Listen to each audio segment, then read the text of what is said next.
In this video, I'm going to show you how to find the default username and password for your Amazon Eero router. Start by looking at the label on the back or bottom of your router. This sticker has plenty of important information about your router.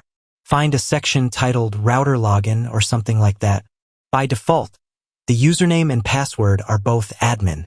You'll need to enter this login information on the router's login page. If you can't locate the login information on the label, you can try using admin for both the username and password. Sometimes the login information might be incorrect. In this case, you must reset the router to the factory settings. If you're looking to reset your router to factory settings, be sure to check out my other video, and then try to enter again. It will definitely help you. After you reset the router to its factory settings, you'll have to set it up again.